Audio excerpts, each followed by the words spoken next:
तो कैसे हैं आप लोग? आई होप कि बिल्कुल घर जैसे हैं। नहीं है तो आदत डाल लीजिए, जीवन में छोटी बड़ी समस्याएं तो आती ही रहती है। आज की इस वीडियो में हम लोग बात करने वाले हैं, जैसे ऑफलाइन वाले जितने भी कोचिंग में पढ़ने वाले जो बच्चे थे, उनको हम बोले हुए थे कि टेंशन मत लीजिए, हम 10th क्लास के जितना भी हिंदी है, उस हिंदी का जितना भी आपको चैप्टर से रिलेटेड उसका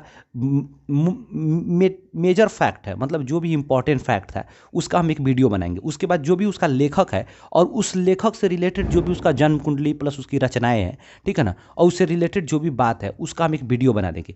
ये इतना इंपॉर्टेंट है भाई साहब, आप याद रखिएगा कि जो भी बच्चे नए हैं या फिर आप नहीं जान रहे हैं, तो आपको पता होना चाहिए कि ये जो हम वीडियो बना रहे हैं ना भाई साहब, ये पूरे वीडियो से जो होगा ना आपको टोटल का टोटल 30 नंबर कम, 30 से 35 नंबर का केवल इसी वीडियो से आने वाला है।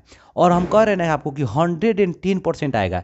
देखिए अभी एक्चुअली क्या है कि 12 बज गया हुआ है, तो सारे लोग थोड़ा सा पटाखा वगैरह बजा रहे हैं, तो आपको आवाज़ आ रहा होगा, डिस्टर्ब थोड़ा सा आपको थोड़ा सा ऐसा लगेगा, ठीक है ना, लेकिन पूरी तरह आवाज़ तो नहीं आ रहा होगा। हम ऐसे भी वॉइस कैंसिलेशन लगाए हुए हैं जिसमें आपको ज़्यादा आवाज़ नहीं आ रहा हो, क्योंकि 12 बज रहा है, अभी रात हो गया है, ठीक है ना। तो वहाँ पर लोग 1 जनवरी का जो न्यू ईयर का जो है रात में ही फटाखा फोड़ रहे हैं। तो देखिएगा हम लोग अपने काम पे फोकस कर रहे हैं। एक्चुअली क्या है कि हम आपको बोले थे कि जितना भी लेखक है उससे रिलेटेड जो बात है, ठीक है ना, इससे क्वेश्चन जो है बहुत आता है, ठीक है। उसके अलावा देखिए आपकी किताब में क्या है, 2 भाग है, एक गद्य भाग है और एक पद भाग है, ठीक है। पद भाग का मतलब कविता वाला भाग है, यानी कविता में भी आपको पता है कि टोटल कितना होगा। देखिए कविता में भी आपको पता है टोटल कितना, 12 गो आपका चैप्टर है कविता, 12 गो कहानी, यानी गद्य भाग 12 गो है, अब 12 गो आपको क्या है, कहानी है। देखिए आपको पता होगा कि 100 नंबर का ऑब्जेक्टिव आएगा, जिसमें से आपको 50 नंबर बनाना होगा। टोटल आपको 100 नंबर का ऑब्जेक्टिव आएगा और इसमें से 50 नंबर का आपको क्या होगा, बनाना होगा। लेकिन हम तो आएगा 100 नंबर का ना, इसमें जरूरी थोड़े कि जो हमको याद होगा वो मारेंगे, ठीक है ना। तो 100 नंबर ऑब्जेक्टिव में से 40 को मान लीजिए आपको व्याकरण होगा, 40 को आपको व्याकरण हो गया। 60 को क्वेश्चन क्या होगा आपका, किताब से होगा, ठीक है ना, किताब से होगा। इस किताब में से 10 को मान लीजिए वर्णिका, 10 नंबर का वर्णिका आ जाएगा। 50 नंबर, 50 नंबर से 25 नंबर का जो रहेगा भाई साहब, ये कहानी का भाग रहेगा, ठीक है ना, कहानी का ऑब्जेक्टिव। अब 25 नंबर का जो होगा कविता का रहेगा। खूब ध्यान से देखिए और समझिए, लगभग 25, ये 30 हो सकता है, ये तो 20, मतलब इसी के आसपास में रहेगा, कन्फर्म नहीं रहता है ऐसा, लेकिन ध्यान दीजिए 25 नंबर। तो याद रखिए, देखिए 25 में 25 नंबर का तो कविता का है ना, ये केवल जो लेखक होता है और उसमें से 1-2 लाइन दे देगा, वो इंपॉर्टेंट होता है, उसी में से 25 नंबर पूछेगा। यानी हम जो ये वीडियो बना रहे हैं ना, इसमें से 25 नंबर तो एकदम ओरिजिनल आपको आ जाएगा कविता वाला। बचेगा कहानी 25 नंबर में 10 नंबर जो होता है ना, लेखक प्लस उससे रिलेटेड होता है, वो 10 नंबर, यानी 25 नंबर 10 नंबर 35 नंबर तो 110% आपको इसी से लड़ेगा, इससे बाहर नहीं आने वाला है। बात समझे कि नहीं? आई होप कि ये वाला बात अगर समझ आया होगा तो आप समझ रहे होंगे कि ये वीडियो कितना ज़्यादा इंपॉर्टेंट होने वाला है, ठीक है ना। तो इसलिए हम जो है पूरा लेखक प्लस उससे रिलेटेड जो भी इंपॉर्टेंट बात है उसका ये वीडियो बना रहे हैं। ये बहुत इंपॉर्टेंट होने वाला है भाई साहब। अगर आप ये वीडियो देख लेते हैं तो याद रखिए 35 नंबर तो आपको इसी से बना ले रहे हैं, बचेगा आपको 15 नंबर से 10 नंबर। तो इसको क्या कीजिएगा, हम जो वीडियो बनाए हुए हैं कहानी का, ठीक है ना, वो ऑब्जेक्टिव, मेजर ऑब्जेक्टिव, जितना भी इंपॉर्टेंट प्रमुख ऑब्जेक्टिव है उसका हम वीडियो बनाए। अगर उसको आप देख ले रहे हैं ना, तो बस उसके बाद आपको दिमाग लगाने की जरूरत नहीं है, बिल्कुल बवाल मचा सकते हैं, ठीक है ना। देखिए थोड़ा सा आवाज़ आपको पता नहीं आ रहा होगा कि नहीं आ रहा होगा, थोड़ा सा बाहर हल्ला कर रहे हैं लोग, वो हल्ला इसीलिए कर रहे हैं लोग क्योंकि भाई साहब 12 बज गया है, ठीक है ना। और ये न्यू ईयर का लोग सेलिब्रेट कर रहा है, पता नहीं ये क्या सेलिब्रेट करता है लोग, कैसे सेलिब्रेट करता है लोग, पटना में शायद यहीं पर था। लेकिन चलिए अब हम लोग क्या कर रहे हैं कि थोड़ा सा हम लोग अपने यहाँ पर सिलेबस पर चलते हैं, बिना किसी समय गंवाए मिल के मचाते हैं बवाल विद बहुत सारा सवाल, इससे जो रिलेटेड भाई साहब आएगा ना, तो बिल्कुल आप गर्दा उड़ा सकते हैं, ठीक है ना। तो देखिए कह रहा है क्या यहाँ पर, खूब ध्यान से देखिए, श्रम विभाजन और जाति प्रथा। देखिए श्रम विभाजन और जाति प्रथा क्या है, एक प्रकार का निबंध है, ठीक है ना। और ये स्रोत का मतलब होता है कि ये जो चैप्टर है, ये चैप्टर कहाँ से लिया गया है, ये जो कहानी है, निबंध है, जो भी कुछ है, ये कहाँ से लिया गया है। तो देखिए स्रोत का मतलब वही होता है।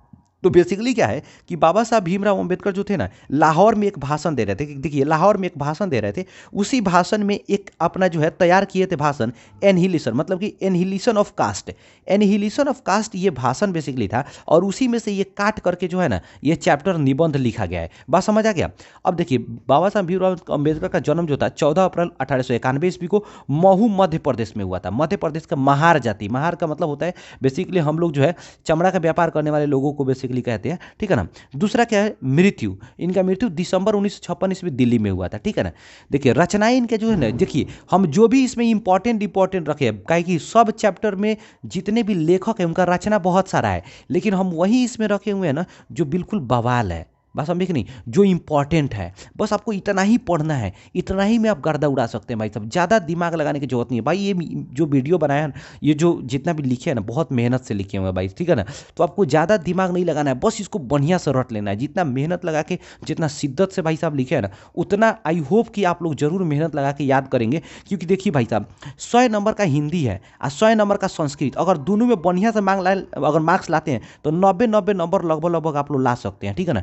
इतना गर्दा नंबर आएगा आपको ये दोनों में मिला करके कि आप पूछिए मत, और बहुत कम मेहनत में। हम कह रहे हैं ना आपको कि आप केवल जो है इस वीडियो को देखिए, हम संस्कृत प्लस हिंदी सब का वीडियो एक एक करके लाएंगे, कैसे निबंध लिखना है, इसी तरह कॉपी पर बनाएंगे, ठीक है ना, ताकि आपको समझ आएगा। क्योंकि वीडियो में बनाएंगे ना लैपटॉप पर, तो उससे समझ, लैपटॉप पर केवल हम प्रैक्टिस करने वाला चीज़ बताएंगे, ठीक है ना, इंपॉर्टेंट जैसे व्याकरण का जितना भी ट्रिक होगा, उसको भी ट्रिक का भी वीडियो बनाएंगे, ठीक है ना। तो चलिए, आई थिंक वीडियो लंबा हो रहा होगा, आप लोग भी बोरिंग महसूस कर रहे होंगे भाई साहब, ठीक है ना। देखिए आपको कुछ अच्छा लेना है ना, थोड़ा सा टाइम देना होगा, ठीक है ना। ज़्यादा ट्रिक के चक्कर में रहिएगा तो गड़बड़ा जाएगा, ठीक है। तो चलिए अब हम लोग थोड़ा सा इसको समझते हैं।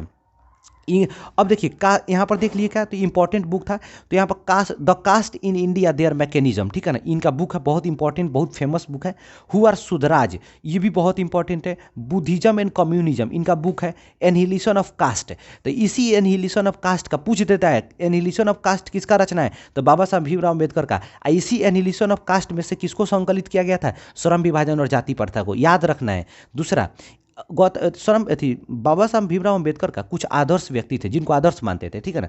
तो गौतम बुद्ध थे, कबीर थे और ज्योतिबा फूले थे। एग्जाम में पूछा हुआ इसलिए हम लिख रहे हैं ये सारा।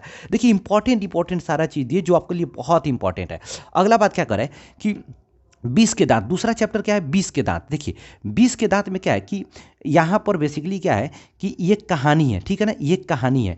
अब देखिए कहने का मतलब, ये विद्या का मतलब कहानी ही होता है, ठीक है ना। अब क्या है कि इससे रिलेटेड जो है ना, इसको हम थोड़ा सा देखते हैं। नलिन बिलोचन शर्मा के द्वारा लिखा गया था। इनका जन्म 18 फरवरी 1916 को बदरघाट पटना में हुआ था, ठीक है ना। अब मृत्यु कहेगा तो 1916 को उल्टा कर दीजिए तो 1961 ईस्वी को 12 सितंबर को, ठीक है ना। अब देखिए पटना विश्वविद्यालय में ये प्राध्यापक रहे थे, बात समझे कि नहीं, प्रोफेसर, एसोसिएट प्रोफेसर के तौर पर।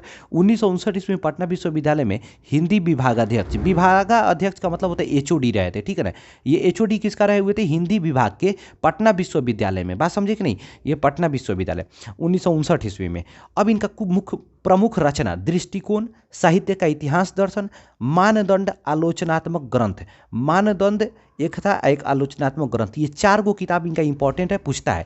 देखिए एक क्वेश्चन और पूछता है, क्या पूछता है कि आलोचकों के अनुसार प्रयोगवाद का वास्तविक प्रारंभकर्ता कौन थे, नलिन बिलोचन शर्मा। देखिए नलिन बिलोचन शर्मा को क्या माना जाता था कि प्रयोगवाद का वास्तविक प्रयोगकर्ता, मतलब कि वास्तविक प्रयोगकर्ता, वास्तविक प्रारंभकर्ता जो कहा जाएगा वो प्रयोगवाद का, वो किसको, नलिन बिलोचन शर्मा को कहा जाएगा, ठीक है ना। अब देखिए भाई साहब, आई थिंक आपको आवाज़ आ रहा होगा, कुछ ज़्यादा बाहर से शोर होगा रहा, ठीक है ना।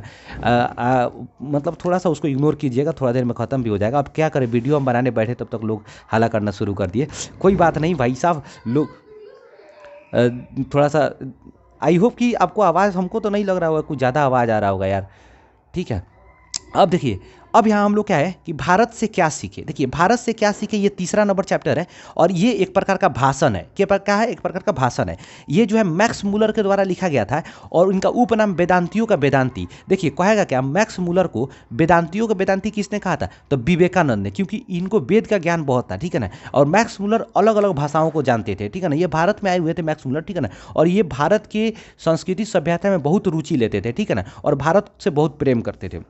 देखिए इनका जन्म 6 दिसंबर 1823 ईस्वी को जर्मनी में हुआ था, और मृत्यु 28 अक्टूबर 1900 ईस्वी को हुआ था, ठीक है। अब देखिए इनकी रचनाएं क्या था। देखिए रचनाएं बेसिकली क्या था, ये जर्मन भाषा में अनुवादित पुस्तक, ठीक है ना, मतलब बहुत सारे अपने इंडिया के पुस्तक को वो जर्मनी के भाषा में अनुवादित किए थे। जैसे हितोपदेश था, कंठ और केन उपनिषद था और मेघदूत था। बात समझे कि नहीं? ये तीनों का क्या किए हुए थे? ये हिंदी जर्मनी भाषा में अनुवाद किए हुए थे। और दूसरा संस्कृत अध्ययन, संस्कृत अध्ययन में ये जो था ना बहुत रुचि लेते थे, संस्कृत पे बहुत इनका मन लगता था। तो 18 वर्ष की उम्र में जो था ना लिपजिंग विश्वविद्यालय में ये अपना क्या लिए थे? एडमिशन लिए हुए थे संस्कृत पढ़ने के लिए। बहुत इंपॉर्टेंट है भाई साहब, आप बिल्कुल इसको बिना इग्नोर किए याद कीजिएगा। अगला चौथा चैप्टर क्या करा है कि नाखून क्यों बढ़ते हैं? नाखून बिल्कुल बवाल मचाया हुआ है सब यार, मतलब गजब। नाखून क्यों बढ़ते हैं, ठीक है ना? यहाँ पर देखिए ये एक ललित निबंध है। क्या भाई साहब? एक ललित निबंध है, ठीक है ना? कह रहा है क्या कि इसका लेखक कौन है? था हजारी प्रसाद द्विवेदी, ठीक है ना? हजारी प्रसाद द्विवेदी। इनका कुंडली थोड़ा सा हम लोग देखते हैं। क्या कह रहा है कि जन्म इनका 1907 ईस्वी बलिया यूपी में हुआ था, ठीक है? 1907 ईस्वी के बलिया यूपी में हुआ था। दूसरा क्या कह रहा है कि मृत्यु जो था इनका 1979 दिल्ली में हुआ इनका मृत्यु। देखिए मैक्सिमम जो लेखक है उनका मृत्यु जो अगर पूछेगा तो दिल्ली मारिएगा, क्योंकि मैक्सिमम लेखक का मृत्यु जो है दिल्ली में हुआ था। अब दिल्ली में होने का मुख्य कारण भी है, मान लीजिए किसी को बीमारी हुआ, कुछ हुआ, तो ये लोग क्या करते थे? दिल्ली हॉस्पिटल में आ गए, या फिर बहुत सारे लोग दिल्ली में आकर के रहते भी थे, इसलिए। दूसरा उपलब्धि इनका क्या रहा? तो साहित्य अकादमी पुरस्कार इनको मिला था। क्वेश्चन पूछता है कि साहित्य अकादमी पुरस्कार किस साहित्य के लिए मिला था इनको, किस मतलब लेख के लिए मिला था? तो आलोक पर्व के लिए मिला था। बहुत इंपॉर्टेंट है भाई साहब, एग्जाम में एक बार पूछा था कि आलोक पर्व किनकी रचना है। पूछा था क्या कि आलोक पर्व किनकी रचना है? तो आलोक पर्व भाई साहब हजारी प्रसाद द्विवेदी का। देखिए ये जो थे काशी हिंदू विश्वविद्यालय के प्रोफेसर रहे थे, शांति निकेतन विश्वविद्यालय के प्रोफेसर रहे थे, और चंडीगढ़ विश्वविद्यालय के भी प्रोफेसर रहे थे। बात समझे कि नहीं?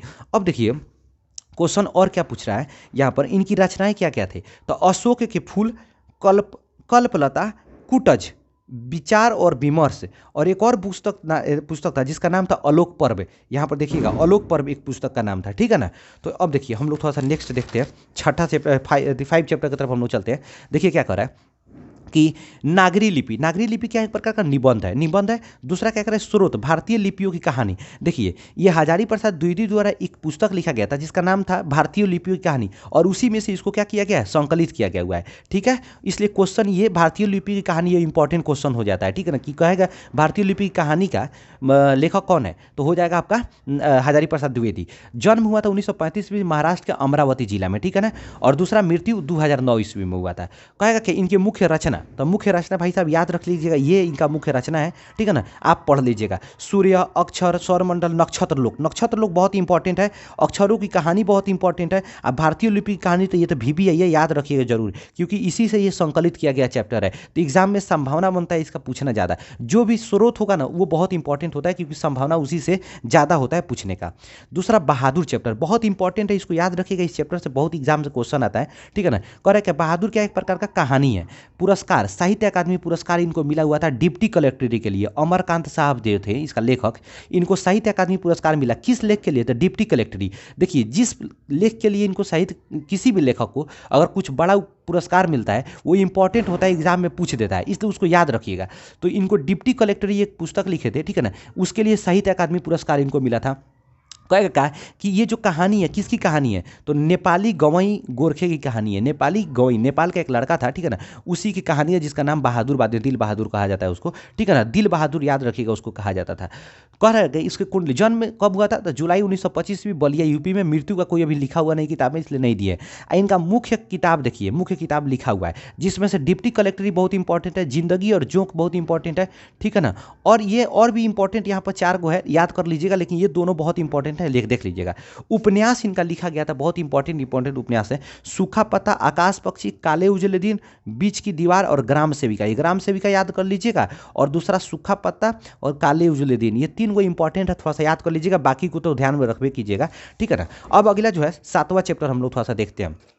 देखिए इंपॉर्टेंट है थोड़ा सा 7वां चैप्टर, उसको समझते भी हैं और फिर यहाँ पर इससे रिलेटेड क्वेश्चन देखते हैं। कह रहा है क्या? परंपरा का मूल्यांकन क्या एक प्रकार का निबंध है। परंपरा का मूल्यांकन क्या है? एक प्रकार का निबंध है। दूसरा क्या कर रहा है कि ये कहाँ से लिया गया था? परंपरा का मूल्यांकन पुस्तक था बेसिकली, ये रामविलास शर्मा के द्वारा परंपरा का मूल्यांकन लिखा गया पुस्तक है, एक प्रकार का निबंध है।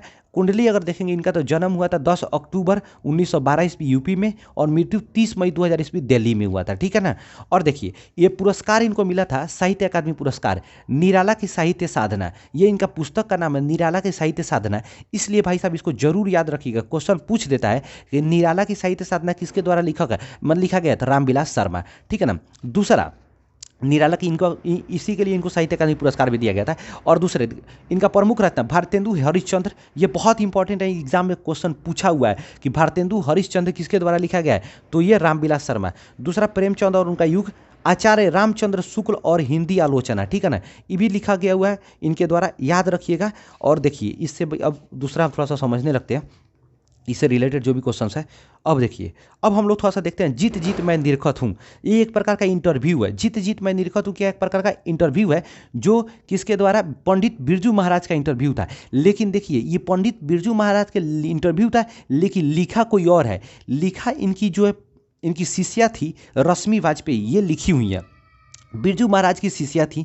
रंग कर्म की पत्रिका नटरंग की संपादक, देखिए रंग कर्म एक पत्रिका था, ठीक है ना, जिसको मतलब नटरंग नाम से ये छपता था पेपर, ठीक है ना, उसी का ये संपादक थी। बात समझे कि नहीं, संपादक, ठीक है ना। 27 साल की उम्र में संगीत नाटक अकादमी पुरस्कार सबसे बड़ा जज अपनी अम्मा को मानते थे। बहुत इंपॉर्टेंट है, क्वेश्चन पूछता है कि बिरजू महाराज अब सबसे बड़ा जज किनको मानते थे, अपनी अम्मा को। 27 साल की उम्र में संगीत नाटक अकादमी पुरस्कार इनको मिल गया था। और 9.5 वर्ष की उम्र में इनके पिताजी का मृत्यु हो गया था 1947 ईस्वी में, देश आज़ाद हुआ था उस समय। 1952 में मैट्रिक में ये फेल हो गए थे, ठीक है ना। एग्जाम में क्वेश्चन पूछ देता है, करेक्ट क्या, ये क्वेश्चन पूछता है कि किस पीढ़ी के कथक कलाकार थे, तो 7वीं पीढ़ी के कलाकार थे। और किस चीज़ का कलाकार थे, तो कथक मतलब नृत्य का, कथक नृत्य का। जन्म इनका हुआ था 4 फरवरी 1938 ईस्वी लखनऊ में हुआ था। और जाफरी अस्पताल में बसंत पंचमी के दिन। अब देखिए बसंत पंचमी कहने का मतलब ये है कि उस दिन सरस्वती पूजा था। तो क्वेश्चन पूछ देता है कि बिरजू महाराज के जन्म के दिन कौन सा पर्व था, तो बसंत पंचमी, ठीक है ना,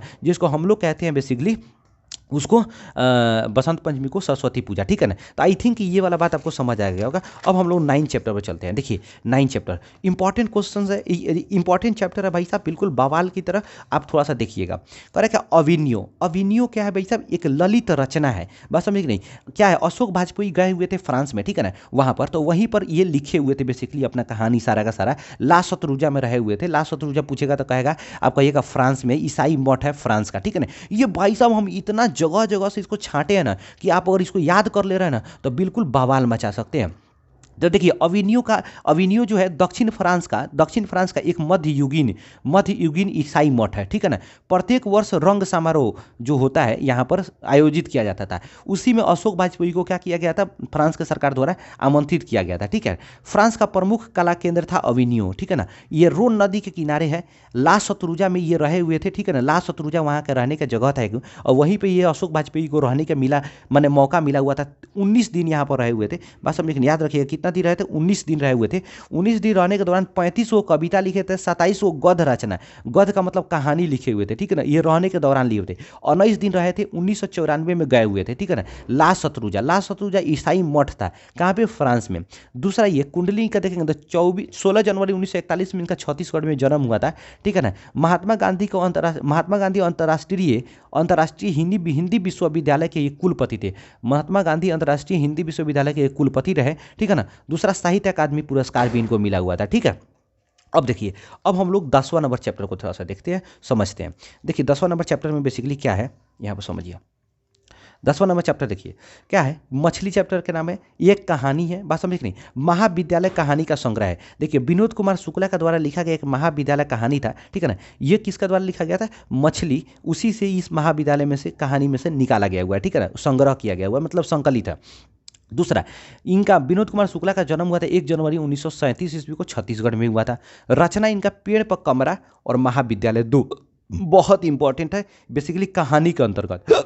दूसरा पूछता है क्या कि उपन्यास में नौकरी की कमीज खिलेगा तो देखेंगे, दीवार में एक खिड़की रहती थी, बहुत इंपॉर्टेंट है, दीवार में खिड़की रहती थी और प्लस नौकरी का कमीज, ठीक है ना। कविता जय हिंद, ये इनका फर्स्ट कविता था, इसलिए बहुत इंपॉर्टेंट हो जाता है, एग्जाम में पूछ देता है कि विनोद कुमार शुक्ला का पहला कविता कौन था, तो जय हिंद, ठीक है ना। दूसरा, सब कुछ होना बचा रहेगा, सब कुछ होना बचा रहेगा। और तीसरा था अतिरिक्त नहीं, ये भी क्या एक प्रकार का कविता है, ठीक है ना। दूसरा इनका देखिए इसमें इंपॉर्टेंट क्या था कि इनको पुरस्कार मिला था 3 पुरस्कार। 1990 में साहित्य अकादमी पुरस्कार मिला था, याद रखिएगा। 1992 में रघुवीर सहाय स्मृति पुरस्कार, दयावती मोदी, लेकिन हई याद रखिएगा साहित्य अकादमी पुरस्कार वाला याद रखिएगा, ये दूगो नहीं भी याद रहेगा तो चलेगा, लेकिन ये इंपॉर्टेंट है, ठीक है ना। अब देखिए हम लोग थोड़ा सा 11 नंबर चैप्टर को देखते हैं, बवाल मचाते हैं, ठीक है। समझिए थोड़ा सा क्या कहा जा रहा है यहाँ पर कि देखिए नौबत खाने में इबादत, ये नौबत खाने की इबादत है लेकिन नौबत खाने में इबादत होना चाहिए, ठीक है ना। यहाँ पर लिखा गया गलती से, ये एक व्यक्ति चरित्र है, किसी व्यक्ति के बारे में लिखा गया है, ठीक है ना। लिखा कोई और है लेकिन ये किसके बारे में लिखा गया हुआ है, दूसरे किसी के बारे में। यतीन मिश्रा के द्वारा ये लिखा गया है और किसके बारे में लिखा गया है, शहनाई वादक बिस्मिल्लाह खां के बारे में लिखा गया हुआ है। बिस्मिल्लाह खां का संबंध किससे था, शहनाई से था, ठीक है ना। बहुत इंपॉर्टेंट है, याद रखिएगा। इससे जितना रिलेटेड क्वेश्चन है ना भाई साहब, अगर आप इतना पढ़ ले रहे हैं तो गर्दा उड़ा सकते हैं। मैं बार बार कह रहा हूँ भाई साहब, इंपॉर्टेंट चीज़ को हम लिखे हुए हैं, मेहनत करके लिखे हैं भाई साहब। और भाई साहब हम वीडियो बना रहे हैं यहाँ पर इसलिए ताकि आपको कम मेहनत करके कम समय में आप ज़्यादा से ज़्यादा फायदा उठा लीजिए, ठीक है। अब अगला बात समझते हैं। व्यक्ति जो अर्थ जो था इसका, उपासना, इबादत का अर्थ क्या होता है, उपासना, किसी का उपासना करते हैं भगवान का, ठीक है ना। तो इबादत का अर्थ पूछ देता है कि इबादत का अर्थ क्या होगा, उपासना। 80 की उम्र में बालाजी के द्वार पर, आप ध्यान रखिए, ये क्या था कि 80 साल की उम्र में वो बालाजी के द्वार पर जाकर के इबादत करते थे। बात समझे कि नहीं, बांसुरी मतलब कि ये शहनाई बजाते थे, ठीक है। दूसरा यतीन मिश्र के द्वारा लिखा गया। अब ये यतीन मित्र का कुंडली है और ये बिस्मिल्लाह खां का कुंडली है, दोनों आदमी का कुंडली दे दिए। एग्जाम में क्वेश्चन पूछता है, ठीक है ना।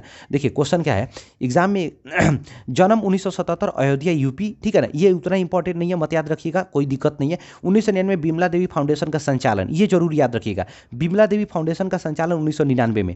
गुलजार की कविताओं का संपादन किए थे 4 जुलाहे के नाम से। देखिए ये बहुत इंपॉर्टेंट है, इसको एग्जाम में पूछा हुआ क्वेश्चन है कि गुलजार की कविताओं का संपादन जो है यतीन मिश्र किस नाम से किए थे, 4 जुलाई के नाम से किए थे। शास्त्रीय गायिका गिरिजा देवी के जीवन परिचय, मैंने शास्त्रीय गायिका थी गिरिजा देवी, ठीक है ना, उनका जीवन परिचय दिए हुए थे, लिखे हुए थे किताब जिसका नाम था गिरिजा, ठीक है ना, गिरिजा पुस्तक का नाम था। काव्य खंड में इनका बहुत इंपॉर्टेंट योगदान रहा, यदा कदा, अयोध्या तथा अन्य कविताएं, ठीक है ना। और डेवढ़ी पर आलाप, ये भाई साहब एग्जाम में क्वेश्चन पूछा हुआ है इसीलिए अलग पेन से लिख दिए हुए हैं। डेवढ़ी पर आलाप ये इंपॉर्टेंट है, थोड़ा सा याद रखिएगा। बिस्मिल्लाह खां का थोड़ा सा बारे में हम लोग समझ लेते हैं। बिस्मिल्लाह खां का जन्म हुआ था 1916 से 22 के बीच में, एग्जैक्ट नहीं पता चलता है इसीलिए एग्जाम किताब में भी नहीं दिया है।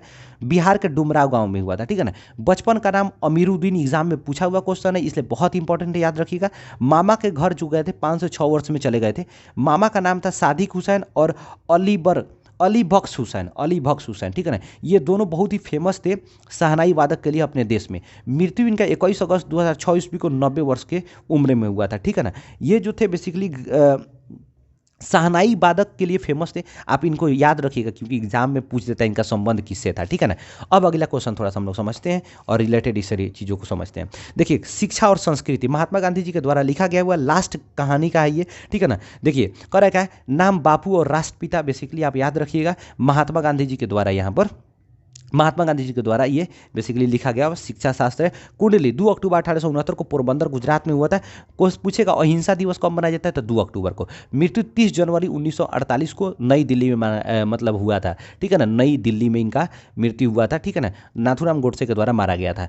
रचनाएं, देखिए रचनाएं में हिंद स्वराज बहुत इंपॉर्टेंट है 1909 ईस्वी में। सत्य के साथ मेरे प्रयोग, इनका जीवनी है, ठीक है ना। सत्य के साथ मेरे प्रयोग जो है गांधी जी का जीवनी, तो क्वेश्चन दे देता है गांधी जी के जीवनी निम्नलिखित में से कौन है, तो सत्य के साथ मेरे प्रयोग, ठीक है ना। दूसरा हरिजन, ठीक है ना, और यंग इंडिया, आपको पता ही है हरिजन और यंग इंडिया के बारे में। ये जो है हरिजन शुरू किए हुए थे 26 सितंबर 1932 ईस्वी को, जो उनके साथ पुनः समझौता हुआ था, उसके बाद ये हरिजन पत्रिका का शुरुआत किए हुए थे, ठीक है। अब देखिए, अब भाई साहब हम बार बार कह रहे हैं भाई साहब ये काव्य खंड बहुत इंपॉर्टेंट है, आप इसको साफा रट जाइएगा क्योंकि काव्य खंड में से जितना इससे बाहर नहीं आएगा, आपको कहीं से नहीं आएगा। देखिए कहानी रहता है तब ना, अंदर के कहानी, जैसे बहादुर कहानी है तो बहादुर का उम्र कितना था, बहादुर का नाम क्या था, बहादुर को कौन मारा था, बहादुर को कौन क्या किया था, ये सब देगा। कविता में क्या देगा, कविता में कुछ नहीं, तो जो भी देगा इसी में से देता है, तो बहुत इंपॉर्टेंट आपको याद रखना है।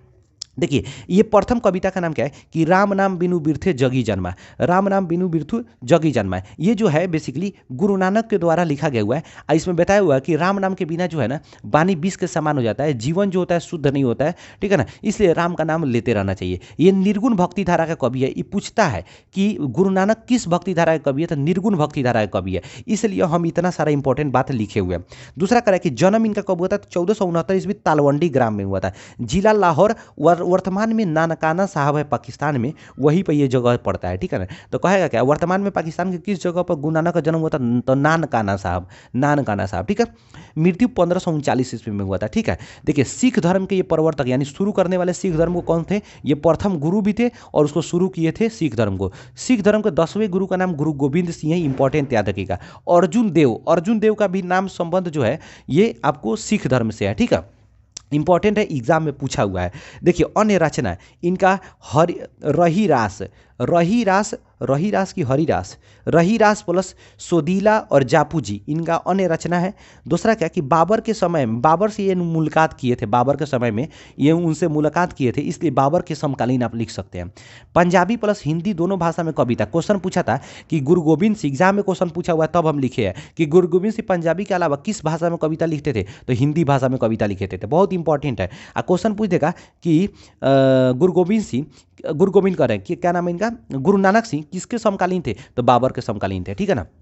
अब देखिए अब इससे रिलेटेड ये वाला क्वेश्चन थोड़ा सा हम लोग समझते हैं। देखिए यहाँ पर क्या कर रहा है क्या, प्रेम ऐनी श्री राधिका रस खान के द्वारा लिखा गया हुआ है। ये जाति से मुस्लिम थे, ठीक है, धर्म से मतलब धर्म से मुस्लिम थे। देखिए ये पठान वंश के, दिल्ली के पठान वंश में जन्म हुआ था। क्वेश्चन एक बार पूछा था कि रस खान का जन्म दिल्ली के किस वंश में हुआ था, तो पठान वंश में हुआ था, ठीक है ना। इनका जन्म देखिएगा तो जन्म का कोई जानकारी नहीं मिलता है, लेकिन पूछेगा किसके समकालीन थे, तो जहांगीर के मतलब समकालीन थे, ठीक है ना। बहुत ही इंपॉर्टेंट है भाई साहब, ठीक है ना, इसलिए इसको याद रखना है। किसके समकालीन थे, जहांगीर के। प्रकृति मतलब ये किस प्रकार के कवि थे, तो कृष्ण भक्त थे, मुस्लिम, कृष्ण भक्त मुस्लिम थे। दीक्षा इनको मिला था पुष्टि मार्ग से, ठीक है ना। देखिए विठल नाथ के द्वारा पुष्टि मार्ग में, मतलब पुष्टि मार्ग में ये बताया गया कि इनको दीक्षा जो है पुष्टि मार्ग के तहत मतलब कि इसको दिया गया हुआ है। मतलब पुष्टि मार्ग जो है एक दीक्षा का प्रकार है बेसिकली, उसमें इनको दीक्षा दिया गया हुआ, दीक्षा हुई है। सिद्धि इनको सवैया छंद में, एग्जाम में क्वेश्चन पूछा हुआ है कि रसखान का सिद्धि किस में था, तो सवैया छंद में, ठीक है ना। दूसरा क्वेश्चन क्या है कि इनका रचना है प्रेम वाटिका और सुजान रसखान, दोनों इंपॉर्टेंट एग्जाम में पूछा हुआ क्वेश्चन है। क्वेश्चन देखिए हम कह रहे हैं ना कि देखिए एग्जाम में इसलिए इंपॉर्टेंट है क्योंकि क्वेश्चन केवल इसी में से आएगा, चैप्टर में से कथी आएगा, कहानी थोड़े है। दूसरा कह रहा है कि उपाधि इन मुसलमान हरिजन, देखिए ये उपाधि दिया गया था भारतेंदु हरिश्चंद्र बोले हुए थे इस रस खान के द्वारा, इसलिए भारतेंदु हरिश्चंद्र से मतलब आप याद रखिएगा उनके मतलब कि समकालीन भी हैं, ठीक है ना। तो इन मुसलमान हरिजनन पै कोटिन हिंदू वारिये, ये कौन बोला था, तो भारतेंदु हरिश्चंद्र। किसके लिए, रस खान के लिए बोले थे। माली मालिन ये किसको बोलते हैं, राधा और कृष्ण को क्या बोलते हैं, माली मालिन, ठीक है ना, याद रखिएगा। अगला क्वेश्चन देखिए, अगला क्या कर रहा है यहाँ पर, चैप्टर थोड़ा सा समझना है हम लोग को। देखिए अगला क्या है, तीसरा नंबर, अति सुधो स्नेह को मारग। अति सुधो स्नेह को मारग जो है ये प्रेम पीर, बेसिकली क्या है, ये कवि जो है कवि घनानंद को प्रेम पीर के नाम से जानते हैं, ठीक है ना। ये घनानंद जो है ना, पर्जन्य, इस कविता में पर्जन्य किसको कहे हैं, बादल को। एग्जाम में क्वेश्चन पूछा है इसलिए हम लिख दिए।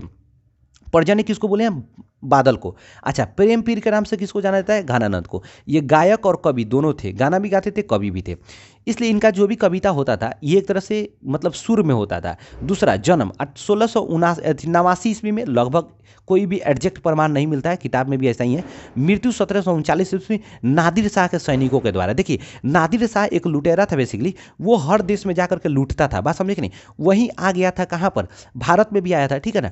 और ये बेसिकली उस समय जो थे ना, ये रीति मुक्त काव्यधारा के सिरमौर कवि थे। क्वेश्चन एग्जाम में पूछता है कि रीति मुक्त काव्यधारा के कवि कौन थे, तो घनानंद थे। समकालीन मुगल बादशाह मोहम्मद शाह रंगीला, देखिए मोहम्मद शाह रंगीला के दरबार में ये मुंशी थे, बात समझे कि नहीं, ये मुंशी थे।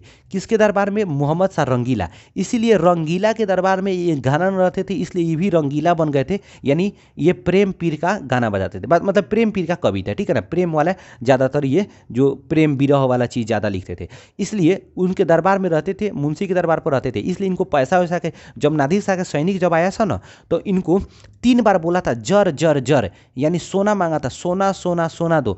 तो यहाँ पर इसका उल्टा मतलब रज, तो ये जो थे घनानंद थे, बस समझ ली, घनानंद उनको हाथ में मुट्ठी उठा के रज रज रज 3 बार बोले थे, धूल मिट्टी, ठीक है ना, मतलब धूल या मिट्टी होता है, तो धूल ले लो धूल ले लो धूल ले लो, ठीक है ना। तो इसलिए उसका नादिर शाह का जो सैनिक था ना, इनको क्या कर दिया, गुस्सा में आकर के इनको मार दिया, ठीक है ना, तो बेचारे मर गए, ठीक है ना। और इनका जो 2 रचना है बहुत इंपॉर्टेंट है, सुजान सागर और विरह लीला, ठीक है ना, ये इंपॉर्टेंट है, सबसे ज़्यादा इंपॉर्टेंट सुजान सागर है, याद रखिएगा, ठीक है। आई होप कि इतना बात तो आपको कंफर्म हुआ होगा और इससे आपको बाहर एग्जाम में क्वेश्चंस नहीं आने वाला है। ठीक है, अब देखिए, अब हम लोग थोड़ा सा देखते हैं स्वदेशी। देखिए स्वदेशी क्या था, देखिए स्वदेशी जो है बेसिकली ये एक प्रकार का जो है मतलब कविता, अभी तो हम लोग सब कविता ही पढ़ रहे हैं भाई, ठीक है ना। ये बद्री नारायण चौधरी जिसको हम प्रेम घन कहते हैं हम लोग, उन्हीं के द्वारा लिखा गया था। इनका जन्म मिर्जापुर में हुआ था, ठीक है ना। मिर्जापुर में 1885 ईस्वी, यूपी में पड़ता है मिर्जापुर। मृत्यु 1922 ईस्वी में हुआ था, ठीक है। अब देखिए रसिक समाज का स्थापना किए थे मिर्जापुर में 1874 में। 1874 में क्या नाम था इनका, दयानंद सरस्वती, दयानंद सरस्वती के द्वारा आर्य समाज का स्थापना और सत्यार्थ प्रकाश का लिखे हुए थे बुक 1874 में। स्वदेशी को बढ़ावा, विदेशी शिक्षा एवं पहनावा पर का आलोचना करते थे। ये विदेशी शिक्षा और पहनावा पर आलोचना करते थे कि विदेशी को लोग शिक्षा संस्कृति को फॉलो करके अपने देश की शिक्षा संस्कृति को लोग भूल रहे हैं। इसी पर ये कविता लिखे थे, ठीक है ना। ये अपना आदर्श किसको मानते थे, भारतेंदु हरिश्चंद्र को मानते थे और ये उसके समकालीन भी माने जाते हैं, उनके समकालीन थे, ठीक है ना। दूसरा, प्रेमघन की रचनाएं कौन कौन थी, तो प्रेमघन सर्वस्व, जीर्ण जनपद, ग्रामीण जीवन का व्याख्या। एग्जाम में पूछा हुआ कि जीर्ण जनपद किसके द्वारा लिखा गया है, तो प्रेमघन के द्वारा या बद्री नारायण चौधरी, ठीक है ना। अब देखिए नाटक इनका था, बहुत ही इंपॉर्टेंट है, एग्जाम में क्वेश्चन पूछा हुआ है कि भारत सौभाग्य किसके द्वारा लिखा गया है, तो भारत सौभाग्य याद रखिएगा, ये आपको इनके द्वारा लिखा गया है। प्रयाग रामागमन, रामागमन ये इंपॉर्टेंट उतना नहीं है लेकिन फिर भी ध्यान में रखिएगा, ज़्यादा इंपॉर्टेंट भारत सौभाग्य है, ठीक है ना। दूसरा, पत्रिका आनंद कादम्बिनी, इनके पत्रिका का नाम था आनंद कादम्बिनी। देखिए बहुत ही इंपॉर्टेंट लाइन है, पढ़ी विद्या परदेश की, बुद्धि विदेशी पाप। ये पूछेगा कि ये किस कविता से है, तो स्वदेशी कविता से। ये बहुत इंपॉर्टेंट है, जब भी विदेशी स्वदेशी की बात है तो समझ जाइएगा ये स्वदेशी प्रेमघन के द्वारा लिखा गया हुआ है, ठीक है ना। क्योंकि ये अपने देश से बहुत प्रेम करते थे इसलिए इनको प्रेमघन, बस हम देख नहीं, ऐसा हम ट्रिक के लिए बोल रहे हैं, ऐसा जरूरी नहीं कि ऐसा ही होगा।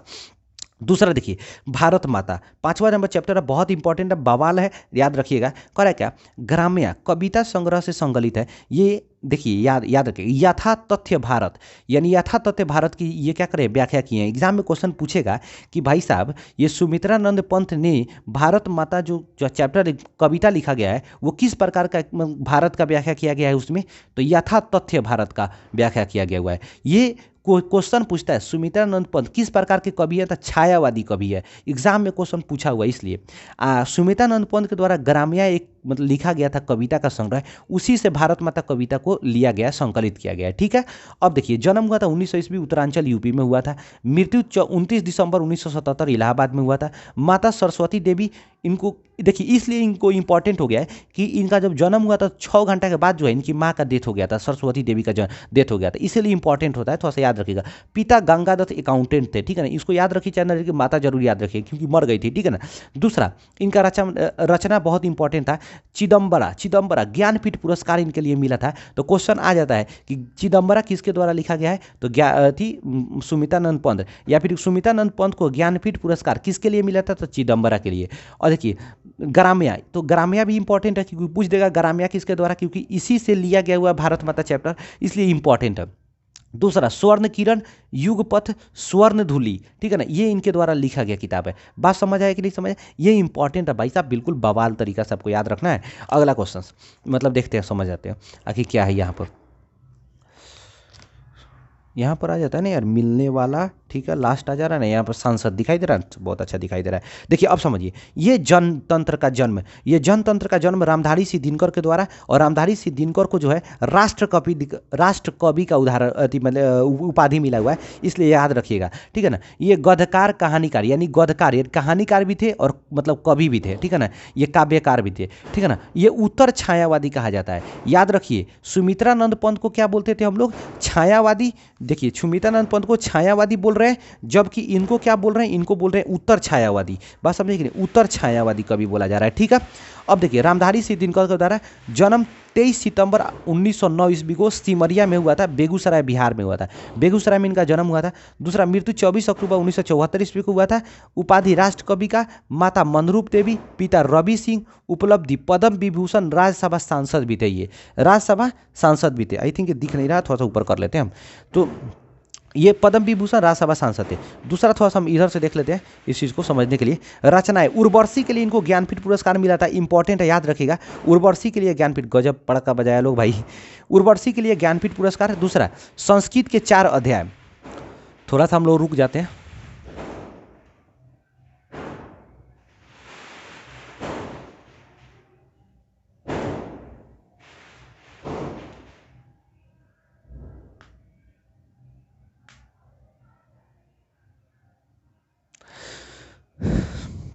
देखिए हम फिर से इसको देख ले रहे हैं, थोड़ा सा समझा दे रहे हैं इसलिए भाई साहब, क्योंकि अभी बहुत ज़्यादा इतना ना ज़्यादा फटाका बजा रहा है तो लोग की आवाज़ साफ नहीं आ रहा होगा।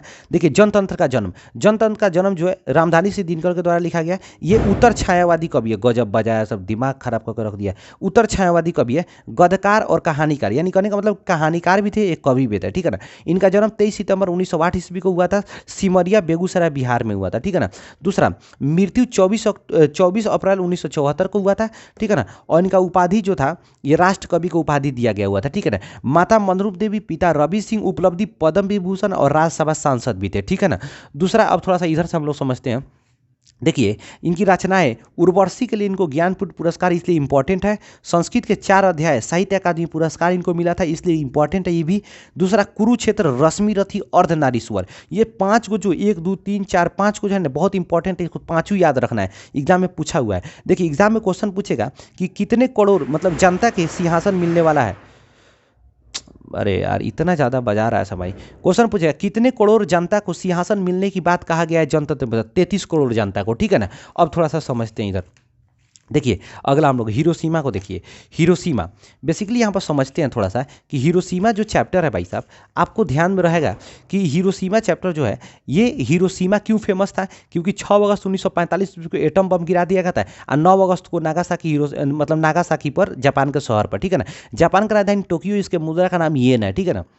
जापान को उगते सूरज का देश भी कहा जाता है, ठीक है। संकलित सदानीरा, ये सदानीरा चैप्टर है, ठीक है ना। मतलब इनका कविता है सच्चिदानंद माने अज्ञेय जी का, सच्चिदानंद हीरानंद वात्स्यायन, और इनको अज्ञेय बोला जाता है शॉर्टकट में। उन्हीं का सदानीरा जो अथी है कविता संग्रह, उसी से ये लिया गया है, ठीक है ना।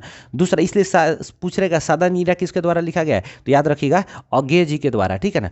कुंडली, इनका जन्म 7 मार्च 1911 ईस्वी, कुशी 4 अप्रैल 1987 को मृत्यु। प्रकृति, प्रयोगवाद का सूत्रपात, यानी प्रयोगवाद का शुरुआत करने वाला पहला व्यक्ति कौन थे भाई साहब, याद रखिएगा आप यहाँ पर अज्ञेय साहब। तो प्रयोगवाद का सूत्रपात किसने किया, अज्ञेय। जबकि प्रयोगवाद का जो है वास्तविक शुरुआत जो है हम उधर बताए हुए थे आपको, तो उसको आप लोग याद रखना है, ठीक है ना। तो कविता में प्रयोगवाद का शुरुआत करने वाला कौन थे, आपको यहाँ पर याद रखना है अज्ञेय साहब। इनका एग्जाम में क्वेश्चन पूछा हुआ है, इसलिए इंपॉर्टेंट है, थोड़ा सा याद रखना है। प्रमुख कृति तार सप्तक, साहित्य अकादमी पुरस्कार मिला था, इसलिए इंपॉर्टेंट है, तार सप्तक याद रखना है। दूसरा सदानीरा, नदी के द्वीप, ये दोनों याद रखिएगा, एग्जाम में पूछा हुआ क्वेश्चन है। कितनी नावों में कितनी बार, ये इंपॉर्टेंट नहीं है, फिर भी आप ध्यान में रखिएगा, लेकिन हई 2 3 को याद रखिएगा जरूर।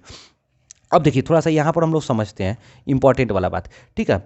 अब समझिए ये करा क्या, एक वृक्ष की हत्या, अधिग्रहण, कहाँ से ये संकलित किया गया था, इन दिनों कविता संग्रह था, इन दिनों ये किसके द्वारा लिखा गया, कुंवर नारायण जी के द्वारा लिखा गया हुआ है, ठीक है ना। जन्म हुआ था 19 सितंबर 1927 यूपी लखनऊ में। प्रकृति नगर संवेदना की कवि है, तो क्वेश्चन पूछता है नगर संवेदना की कवि किसे कहा जाता है, कुंवर नारायण सिंह को, ठीक है ना। इनका जन्म उतना इंपॉर्टेंट नहीं है, लेकिन इसको जरूर याद रखिएगा। कविता लिखने की शुरुआत 1950 से, याद रखिएगा कुंवर नारायण सिंह कविता लिखने की शुरुआत कब से किए थे, 1950 ईस्वी से शुरू किए थे। पुरस्कार भी इनको मिला था, साहित्य अकादमी पुरस्कार, व्यास सम्मान, प्रेमचंद पुरस्कार। तो कहेगा व्यास सम्मान किसको मिला था, तो कुंवर नारायण सिंह को, ठीक है ना। वृक्ष की कटी डाली, ठीक है ना। यहाँ पर जो वृक्ष की हत्या की बात किया जाए तो वृक्ष की कटी डाली किस तरह दिखता था, तो राइफल की तरह दिखता था, याद रखिएगा। आत्मजयी, एग्जाम में क्वेश्चन पूछा हुआ है कि आत्मजयी किसकी रचना है, तो याद रखिएगा कुंवर नारायण सिंह। अकारों के आसपास, ठीक है ना, अकारों के आसपास, ये इतना इंपॉर्टेंट नहीं है। चक्रव्यूह बहुत इंपॉर्टेंट है, इन दिनों, क्योंकि इन दिनों इसी से ये वृक्ष की हत्या लिया गया हुआ है, इसलिए इन दिनों और चक्रव्यूह ये दोनों बहुत इंपॉर्टेंट है, ठीक है ना।